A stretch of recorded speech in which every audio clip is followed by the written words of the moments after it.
Speaking of pets, I mentioned it yesterday. I guess this would be a good time to talk about the mouse in my apartment. Ah. I caught the mouse, Anthony. I caught the mouse. Did you kill him? Well, here's the deal. As you know, I've had a mouse living in my apartment. I only noticed this a couple months ago, but I couldn't find the sucker. A mouse in an apartment with no food in it. What is that about? Well, I decided to starve the mouse out because I couldn't get him. So I started really keeping the kitchen nice and clean and not leaving things out. I discovered the mouse because my brother and his family stayed in Manhattan with me for a few days, and they left all their food out on the counter in the kitchen, like granola type things and like trail mix and mouse food. Pretty much mouse food. And one day after the show, I walk into my kitchen. There's a mouse just having a field day with all the food. So since then, I've been trying to keep the kitchen nice and clean so the mouse doesn't eat. Well, over the weekend, I discovered my bread was the only thing that was out. Yeah. Had a hole in the back, completely through both bags, because, they double wrap the bags pretty much. And then a piece of bread just completely demolished. I'm like, oh, my God, this mouse is getting really desperate, okay? And it's been showing itself a lot lately because it really needs food. So I'm at my apartment on Monday with my brother, and I'm sitting down eating a little lunch and just talking to my brother. And I turn to my left and I look down, and the mouse is just looking up at me, staring at me, and then kind of climbing up some pillows that I had on the floor, kind of climbing up toward me because it's desperate for food at this point. So he's coming to you looking like, please feed me? Honestly, that's what I think was going on. So then I kind of went to grab him. Well, yeah, brave me. Whatever. I tried to trap him, and he ran back into the kitchen What do you use? Under the refrigerator. No, it gets better. So then my brother leaves, and I'm on the computer, and my computer's next to one of my TVs, and I'm always checking out the news while I'm online. And I look up at the TV, and there's the mouse, on the shelf with the TV, just kind of looking at me. I'm like, what? This is a psychotic mouse, man. Scoping you out. So I'm like, it's time to get rid of the mouse. So I spent a half hour to 40 minutes, kind of trapping it. Yeah. I was able to keep it on that shelf and keep it in the back of the shelf because it was scared and stuff. How do you trap them, though? What are you using? Nothing at this point. I just knew if I just made a movement toward him, he was going to go to the back of the shelf. So he's kind of in the shelf area where all the, the cable boxes and everything. Oh, okay. So I'm kind of keeping him there, trying to figure out how I'm going to trap him, get a towel or a garbage pail. I don't know.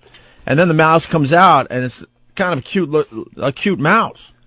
Gray and stuff. Nice R, sure. Didn't look too disease-ridden or dirty. So I'm starting to think I'm a pretty lonely guy these days. I'm thinking... A mouse and a Java log? I'm thinking that I could maybe keep this mouse as a pet. Uh-huh. Put a string on the tail, maybe? Yeah, I'm thinking, maybe at this point the mouse is so hungry I could get a piece of cheese or a piece of bread or some nuts or something. In retrospect, lighting the match was a bad idea. And I'm thinking, you know what? Maybe I should just, keep this mouse and train it and then just let it run around my apartment as my pet. Yeah, unless I swear to God, this is yeah, exactly. So this is going through my head, and then I'm like, you lonely freak. What are you, stupid? So all of a sudden the mouse just, darts for freedom and jumps off the shelf, which is about 4 feet high, and just leaps about 3 feet. Ugh. Takes off, and then it's running around the basement area of my apartment, and then runs under a doorway into a closet.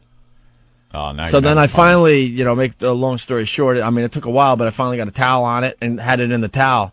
And I'm like, I can't kill the damn thing. I'm a wimp when it comes to animals and crap. So well, can I ask you unless you're a dog that's eating my prime rib dinner. What? How did you get the mouse out of the closet? Did you comment on its open shirt and little small hat? Very good. So then I got the mouse in the towel, and I'm thinking, I can't kill it, but it has to leave my apartment. Right. So I dump it outside. And it was literally, Monday, 11, 12 degrees, whatever it was. Very cold. And I drop it on the ground, probably sentencing it to death. But I'm thinking, look, hey, dude, if you can figure this out, good luck to you. But he might actually come back. That's what my brother was saying. He goes, these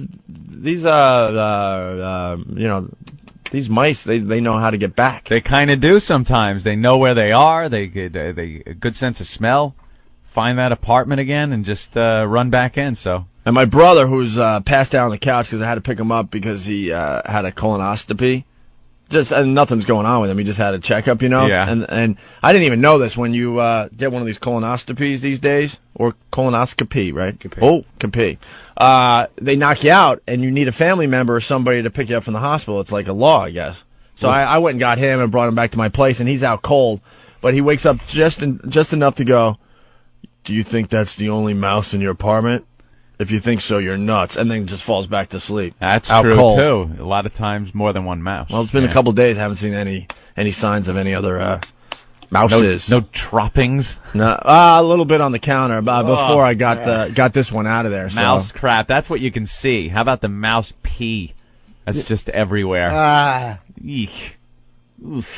So Kill them all. So that's the end of that little Just had him in the soap towel opera. and wrapped it against the sink. Throw the towel and mouse away. Kind of missed the little fella though, Anthony. Do ya? Yeah. He's been showing himself a lot in the last week or two, and I kind of miss him. Little pet. At first, I was scared S-less. I mean, Those little beady eyes. Well, you see any little critter in your apartment or your house, it freaks you out a little bit. I don't care if the mouse is tiny, it freaks you out. It just surprises you when they jump out. Yeah, when you just walk into your kitchen to get a glass of water or what have you, and you see it on the counter sitting there, you get freaked out at first. I had one run right over my foot once. Ugh. And yeah, I let out a bitch scream. Just a bitch scream. Whoa! Awful. Felt completely emasculated. They scare you. They kind of jump out. You don't know what it is. My brother was telling some stories. I mean, before he started doing well with his career, he lived on the east side, way uptown, in a really crappy apartment. There were so many rats in his apartment that Rats. that they made it a sport. Like they were just killing rats with like frying pans and stuff. No joke. I mean, they would just go off. Yeah. And blood everywhere because I mean they're just animals. I mean they were a bunch of rugby players. Yeah. And they almost got excited. It was almost like a sport. All of a sudden the call would come out, rat, and they would all get into position, get their weapons, and just go hunting in their own apartment. There are a lot of rodents in this city, man.